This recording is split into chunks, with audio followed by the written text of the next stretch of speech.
Siapa tahu saudara dapat yang lebih baik, dan doakan dia juga dapat yang lebih baik. Enak aja, ya udah nggak usah.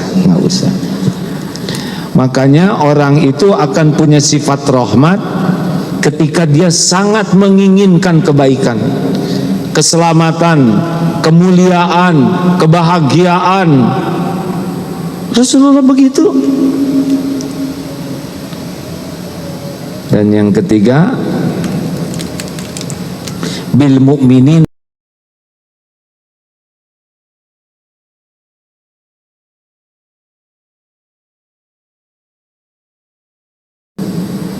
Rasulullah itu sangat Rauf Rahim. Rauf itu lemah lembut dan penuh perhatian. Rahim itu kasih sayang yang nyata, tulus, terus menerus, nyata ya. Jadi gini, lihat kucing lapar, duh kasihan dia pasti menderita kedinginan. Lalu ada keinginan, duh kayaknya kucing ini akan enak kalau dia diberi makanan, dikasih selimut, dibawa ke tempat yang baik. Itu ingin, dan action, langsung dibawa kucing itu, dipeluk, diberikan selimut sambil kasih susu. Nah jadi nih, tidak hanya peka, tidak hanya menginginkan kebaikan, tapi berbuat. Halo, jelas tidak nih? Ini teh mau disayang Allah tidak? Ya ini ceritanya. Tidak boleh emosi ya. Bentuk kasih sayang yang paling nyata, tidak bisa dipungkiri, adalah kasih sayang orang tua, khususnya ibu. Kita bisa belajar dari sini nih ya. Rabbighfirli wali walidayya warhamhuma kama rabbayani shaghira. Rabbighfirli, ampuni saya ya Allah, wali walidayya, dan juga ibu bapak, orang tua, dan sayangi keduanya sebagaimana menyayangi kita di waktu kecil. Mari sejenak kita hidupkan hati kita, belajar daripada umumnya ibu terhadap anak. Coba ketika hamil, kita pasti pernah berada di rahim ibu, betul? Tidak mungkin kita jadi begini. Apa yang dilakukan ibu ketika kita ada di rahimnya? Jalan dijaga, makanan dijaga, takut sesuatu terjadi pada diri kita. Jalan berat, sabar. Kadang mual, muntah, tiap makan muntah, sabar. Begitulah ciri orang yang punya kasih sayang, sabar menderita untuk yang disayanginya. Benar? Tidak ada inti apa berat kayak gini, enggak ada. Bapak aja gak bisa sepatah kata pun kecuali didekap. Artinya seorang yang penyayang itu tidak pernah sibuk dengan memamerkan kesulitan, penderitaan, kepahitan kepada orang-orang yang disayangi. Stop hadirin bicara tentang perjuangan, pengorbanan kalau hanya sekedar untuk disayangi. Tidak boleh. Lakukan yang terbaik. Orang mau tahu, mau tidak tahu, Allah tahu. Lihat waktu kita kecil, bayi, ibu rela tidak tidur agar kita nyenyak.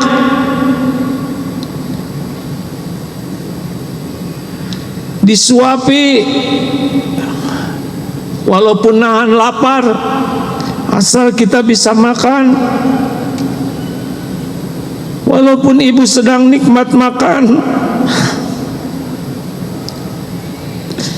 tidak pernah jijik membersihkan kotoran kita. Itulah sayang. Selain tidak pamer penderitaan, berkesinambungan pengorbanannya itu demi kebahagiaan yang disayang. Kalau kita sakit, sibuk sekali, pergi ke sana sini, berhutang ke sana sini agar kita bisa sehat. Bahkan kalau mau menukar nyawa pun mau. Itu kasih sayang. Seberapa banyak kita mau berkorban untuk kebahagiaan orang lain. Rasulullah melakukannya. Lalu lihat bagaimana kesabaran orang-orang yang punya kasih sayang. Ketika anaknya berkata yang tidak enak, ketika perilaku anaknya mengecewakan, ditahan kepedihannya, bersujud. Apa sujudnya? Apakah mendoakan keburukan kepada anak? Ya Allah, ampuni anak, dia belum mengerti. Ya Allah, selamatkan anak ini. Padahal kata-kata dan sikap anak banyak melukai hati. Tidak ada doa buruk. Itu kasih sayang. Anak semakin besar, bahkan anak sudah besar pun pakaiannya kadang dicucikan supaya anak tidak terlalu tersita waktunya nyuci, supaya tetap bisa kerja. Banting tulang ke sana sini, tamat SMP ke SMA, tambah hutang, mau kuliah, berjuang keras, jual ini, jual itu, pinjam sana, pinjam sini. Menjelang lulus, mati-matian agar bisa diwisuda. Sesudah diwisuda, kasak sana, kusuk sini, cari relasi supaya bisa kerja. Sepertinya tidak pernah ada akhirnya. Inilah kasih sayang makhluk kepada anaknya. Tidak terbayangkan bagaimana kasih sayang Allah. Betul? Anak berbuat salah tetap dimaafkan. Padahal sifat rahmat Allah 1/100 dari sifat kasih sayang Allah itu dibagikan kepada seluruh makhluk. Dan salah satunya orang tua kepada kita, itu bagian dari 1/100. Gimana kasih sayang Allah yang selebihnya? Makanya sudahlah hadirin, hidup ini sibuk saja mencari kasih sayang Allah. Benar?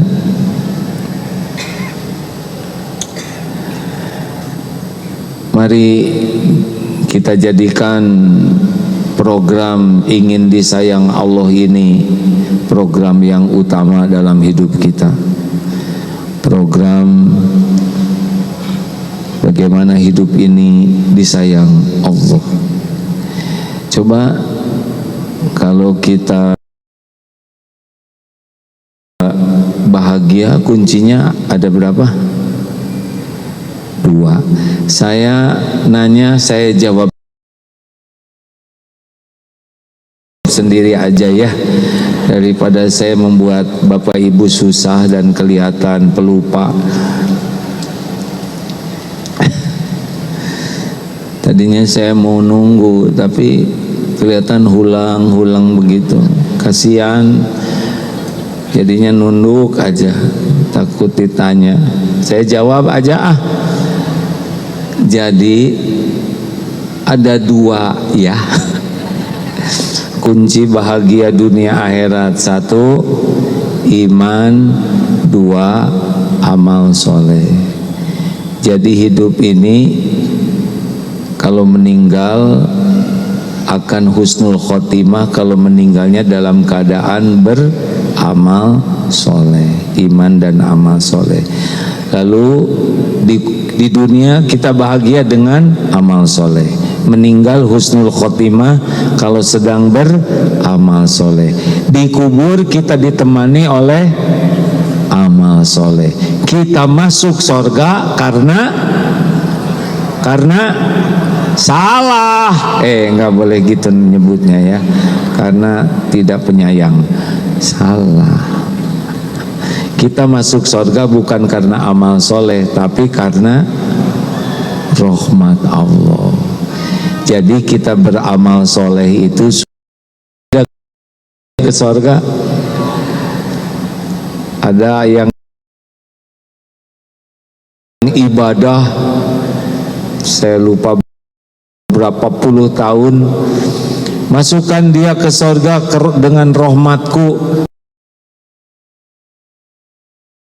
Lalu orang ini protes karena dia ibadah terus.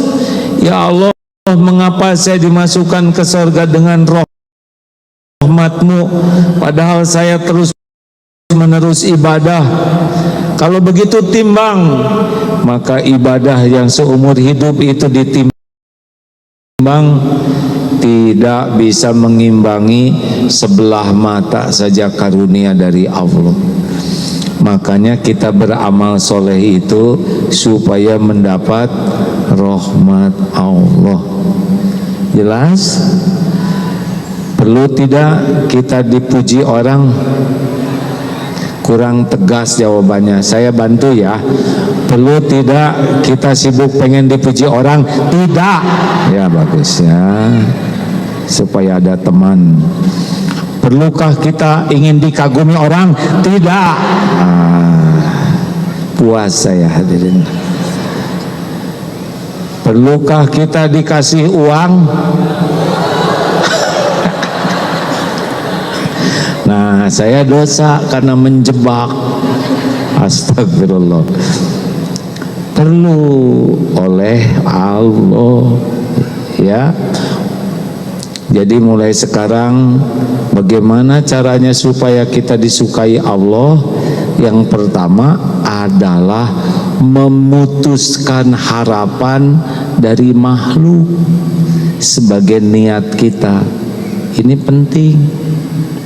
Karena Allah tidak suka kepada orang yang tidak ikhlas. Inna sholati wa nusuki wa mahyaya wa mamati lillahi rabbil alamin.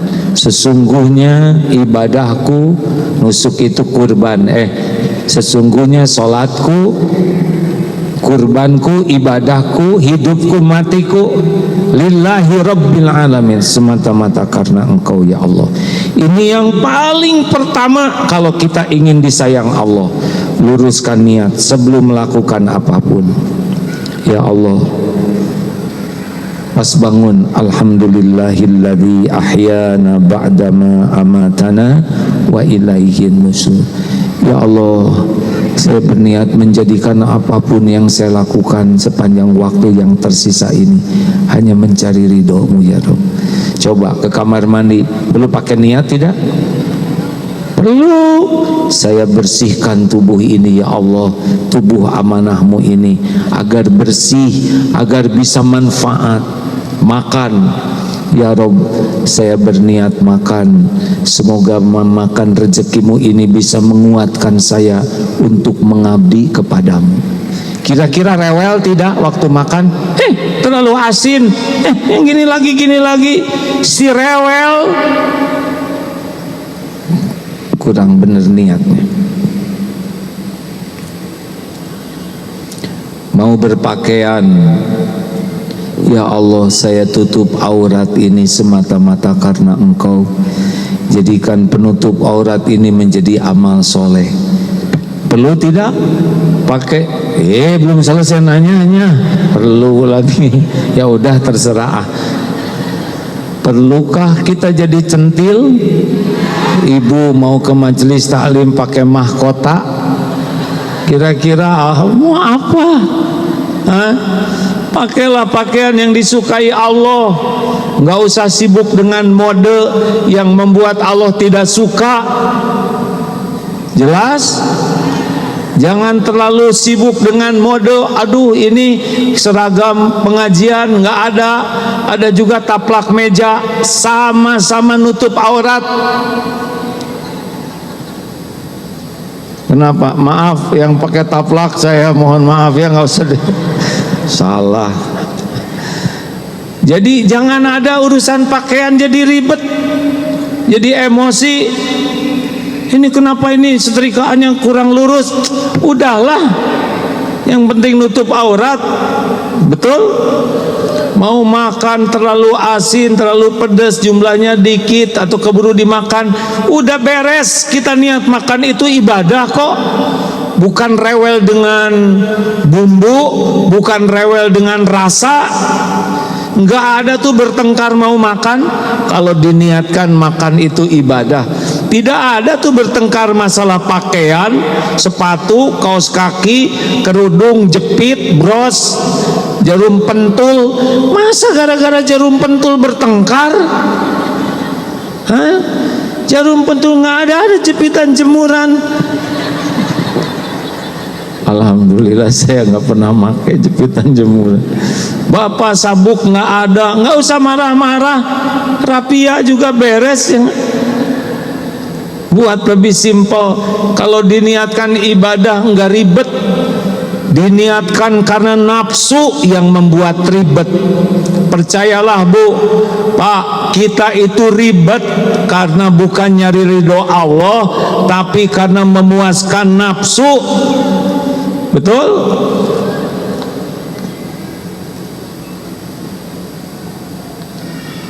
Mau ngantar anak sekolah, luruskan niat, ya Allah, anak titipanmu, saya mengantarkan mencari ilmu, semoga engkau ridho.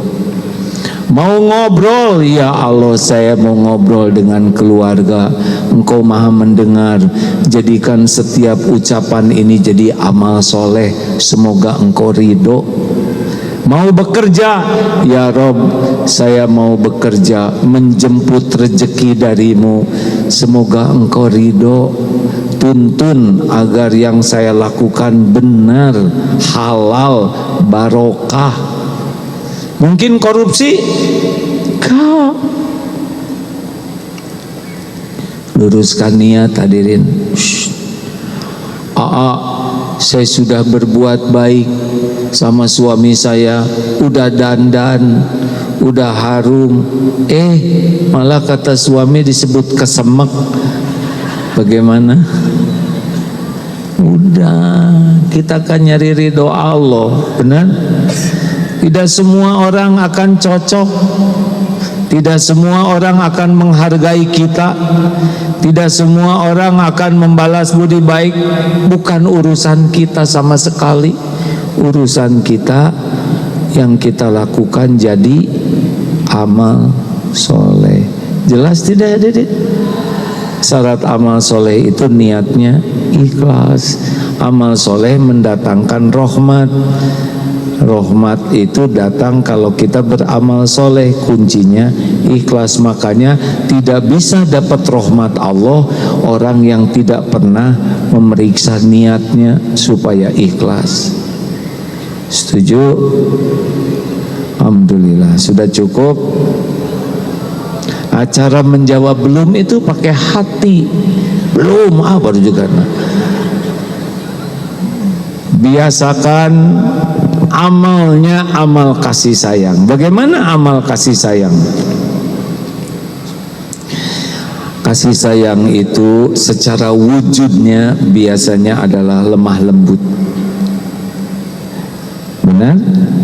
Fabima rahmatin minallah lintalahum walau kunta faddan ghalidal qalbi lan faddu min hawlik fa'fu anhum wastamr fa idza azamta fatawakkal 'alallah. Hanya dengan rahmat Allah, wahai Muhammad, engkau bersikap lemah lembut. Sekira engkau bersikap kasar dan berhati keras, lan faddu min haulik, niscaya orang akan menjauh dari sisimu, sekelilingmu. Maka maafkanlah mereka dan mohonkan ampunan bagi mereka. Tuh lihat ya. Satu, tahan supaya tetap lemah lembut. Yang kedua, maafkan. maafkan. Yang ketiga, doakan supaya Allah mengampuni. Yang keempat, musyawarah dengan mereka dalam urusan itu. Selanjutnya, fa idza azamta fatawakkal 'alallah. Musyawarah ini dengan cara yang baik dan pasrahkan ke Allah hasilnya. Gitu. Jangan pakai marah-marahan. Saya sudah minta maaf tapi saya tidak dimaafkan. Shh. Tugas kita bukan maksa orang memaafkan. Tugas kita adalah meminta maaf dengan benar, bertobat. Tapi kalau dia tidak memaafkan bagaimana?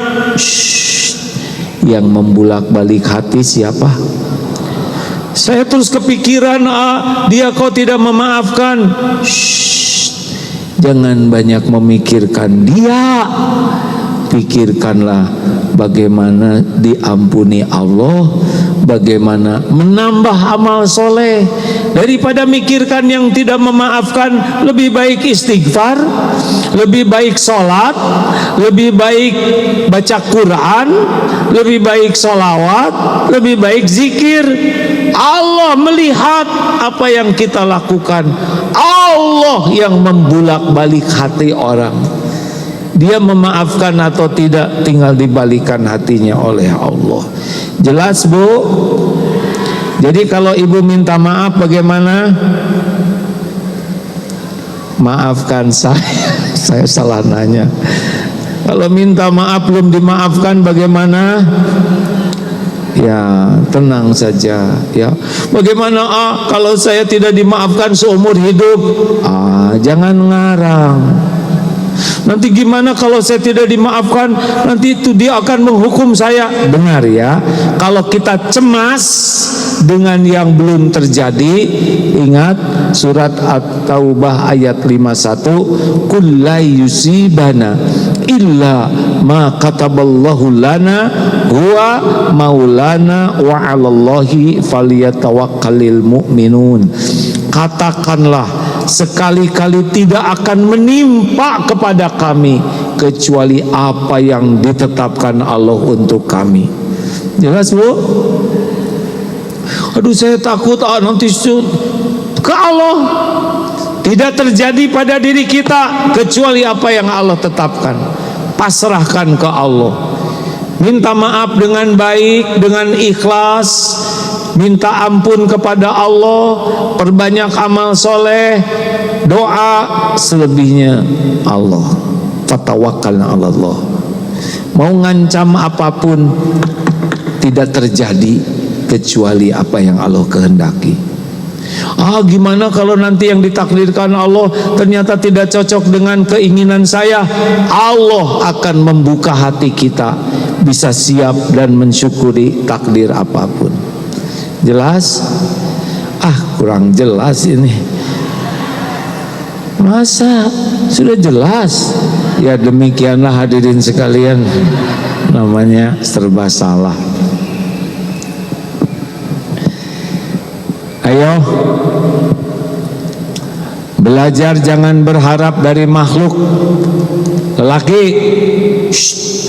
lelaki, jangan, tapi terserah ya.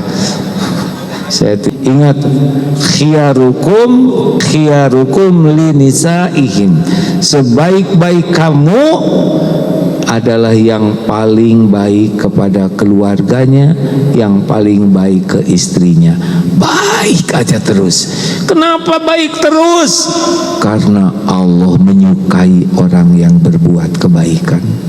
Wa ahsinu innallaha yuhibbul muhsinin.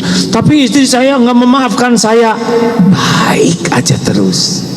Nggak bisa maksa. Maafin dong, Bu, maafin dong, saya sudah berubah. Shh, jangan maksa. Paksa diri supaya bisa makin dekat dengan Allah. Allah yang ngebulak-balik hati. Jelas? Tapi istri saya mau dipulangin, Insya Allah pasrahkan ke Allah. Nggak akan terjadi kecuali yang terbaik dari Allah. Kok wajahnya senyum sih, seperti yang menjiwai. Tidak usah bertengkar di rumah ya. Pertengkaran disukai Allah tidak? Jawab. Mana yang disukai Allah, marah-marah atau menahan marah? Mana yang disukai Allah, dendam atau memaafkan? Itu aja. Kalau Allah tidak nyuruh, nggak usah. Kenapa kok bapak ibu tidak marah-marah? Karena Allah menyuruh jangan marah. Kenapa ibu kok memaafkan suami? Karena Allah nyuruh memaafkan. Gitu. Sama om juga, ya. Lanjut. Gak usah kalau kita sayang ke orang, tidak usah ngungkit-ngungkit kebaikan kita. Jangan nyebut-nyebut jasa dan kebaikan. Karena aslinya bukan kita yang berbuat baik, tapi Allah memampukan kita berbuat baik. Om, pakai om. Bapak-bapak, kalau ngasih rezeki sama istri, itu rezeki dari siapa aslinya? Dari Allah. Emang udah rezeki emak-emaknya. Bapak jadi sebagian jalan. Dah tenang aja. Ibu juga gak boleh nyebut-nyebut ke anak-anak, ini ibu Muna, ibu yang hamil, ibu yang melahirkan, ibu yang menyusui. Gak boleh. Karena anak gak pesen. Iya kan? Kalau tahu ibu bekerewel seperti ini, pasti pesennya keluar dari ibu yang lain. Hah? Yang mana lagi? Udahlah, lakukan, lupakan. Lakukan, lakukan, lakukan. Kurang mantap, lakukan. Perlukah kita mengingat-ingat kebaikan kita? Perlukah kita menyebut-nyebut jasa baik kita? Perlukah kita mengingatkan orang lain tentang jasa kita? Perlukah kita menunggu orang lain berterima kasih? Jawab. Bagaimana kalau orang tidak berterima kasih? Tidak apa-apa, bukan urusan kita. Perlukah kita nunggu orang balas budi? Kurang mantap. Bagaimana kalau orang yang sudah kita bantu tidak tahu balas budi? Yang benar. Teori, Bagaimana? Gak apa-apa. Itu ujian keikhlasan. Ada waktunya kok. Perlukah kita menunggu orang lain menghargai kebaikan kita? Bagaimana kalau kita udah berbuat baik, malah kita dihina kebaikan kita? Jawab. Nggak apa-apa. Itu urusan beliau dengan Allah. Urusan kita terus saja jadi orang baik. Allah melihat semuanya. Tidak ada yang tidak dilihat Allah. Faman ya'mal mithqala dzarratin khairan yarah wa man ya'mal mithqala dzarratin syarran yarah. Tenang, itu ujian. Itu ujian keikhlasan. Enggak usah sibuk menuntut orang lain menghargai. Enggak perlu. Karena yang membulak-balik hati adalah Allah Subhanahu wa ta'ala. Jangan suka setengah-setengah berbuat baik ya. Ini ibu kalau mau melembutkan hati, bapak coba ingat jasa kebaikan. Tadi cerita tentang ibu, gimana hati kita tersentuh tidak? Ya, sering mengingat jasa baik itu melembutkan hati. Kalau orang tidak suka mengingat kebaikan, keras hatinya. Lam yaskuril qalil, lam yaskuril katsir.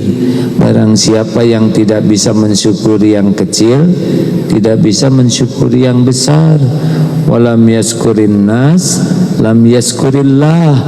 Barang siapa orang yang tidak berterima kasih kepada manusia, tidak bisa bersyukur kepada Allah. Oleh karena itulah Bapak Ibu yang baik, sering mengingat kebaikan, itu melembutkan hati, itu yang menimbulkan kasih sayang. Istri lihat suami, aduh suami udah capek, peang, misalkan suami lagi tidur, lihat, Gusti, ya Allah capek, sampai makin lama makin tua, tiap hari terus berjuang menjemput rezeki demi kami. Itu beda hati itu. Jangan, halo, iya, aki-aki liar. Jangan, seburuk-buruk kalau manusia beriman pasti ada kebaikannya.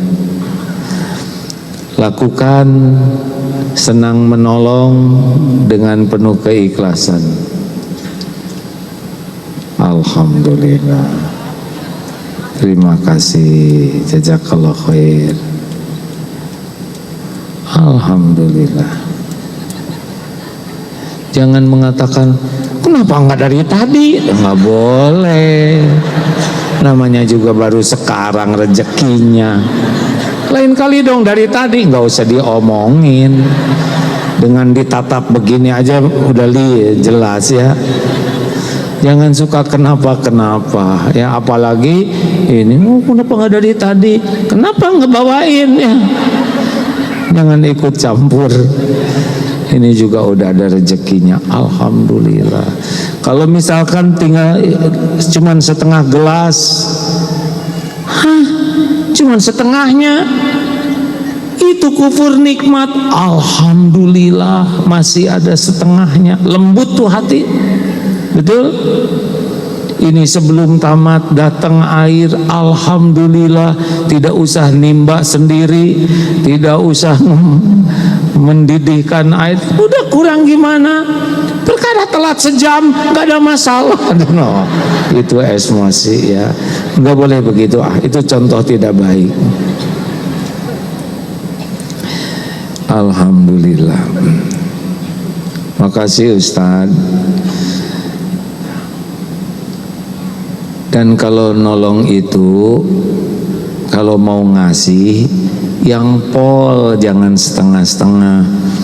Itu di mana ya Bu, rumah tetangga itu belok kanan terus belok kiri terus aja, hanya 2 belokan kok, tidak baik. Yang mana? Oh ini saya tahu, mari saya antar. Kalau sesama ibu-ibu, kalau bapak dengan bapak-bapak, oh iya mari saya antar, ini saya pas mau ke masjid, bisa ke masjid dulu atau pulangnya saya antar, terus sekarang aja kalau darurat antar, sempurnakan. Allah lihat tidak? Jawab, Allah lihat tidak? Disia-siakan tidak oleh Allah? Ada balasannya tidak? Wallahu fi aunil abdi makanal abdu fi auni akhi. Allah senantiasa menolong orang yang senang menolong. Siapa yang mempertemukan kita dengan orang susah itu? Allah tahu apa yang terjadi dan yang akan terjadi. Allah tahu persoalan yang sedang kita hadapi dan persoalan yang akan kita hadapi. Dan Allah memberikan tabungan kebaikan nolong orang. Tolong, kita tidak tahu kapan akan tersesat. Jangan anggap remeh pertemuan dengan ladang amal. Punya HP, oh Pak, maaf sekali, saya ini sedang pekerjaan saya mijat, tapi beberapa hari ini tidak ada yang dipijat, malah saya salah urat, saya tidak punya beras lagi. Coba itu, beban atau karunia? Jawab. Karunia. Kenapa kita yang dipilih? Tapi dia baru bulan kemarin. Kalau dia punya, enggak akan. Allah memilih kita, rezeki lebih dari cukup, hanya 200.000 buat beli beras, dan itu pun uang Allah, dan itu jadi jalan Allah menolong kita, asal caranya baik. Jangan nih minta duit melulu, tinggal dibalik takdirnya oleh Allah, gampang kok. Allah ngebangkrutkan diri kita sekejap juga bisa. Benar? Tolong pakai bahasa yang sopan. Maaf ya, segini ya. Semoga berkah. Karena mau minta aja udah nggak enak hati itu. Apalagi berulang-ulang minta. Malu, mau pinjam udah nggak kebayang buat bayarnya. Jaga perasaannya, kasih. Nggak akan berkurang harta, bali aja kecuali nambah. Jaga perasaan orang yang kita tolong ya. Jangan merasa jadi penolong. Justru kita dapat pertolongan Allah lewat beliau. Coba ibu, bapak dikasih uang banyak oleh Allah, tapi tidak diberi jalan menafkahkannya. Kayak gimana? Uang dikasih terus banyak, tapi nggak ada jalan kita menafkahkannya, nggak ada yang bisa ditolong, nggak ada yang perlu. Mau diapain itu uang? Kalau mau nolong, kalau bisa beri sebelum orang meminta. Berikan cara terbaik supaya orang tidak merasa terpermalukan. Jangan sampai ada di sebuah acara sumbangan untuk kaum duafa RT 10. Silakan baris duafa. Naik panggung, kasih masing-masing amplop 10 ribuan. Menderitanya dilihat orang banyak. Ini tidak baik. Kalau bisa orang dapat tanpa harus tertekan perasaannya. Setuju?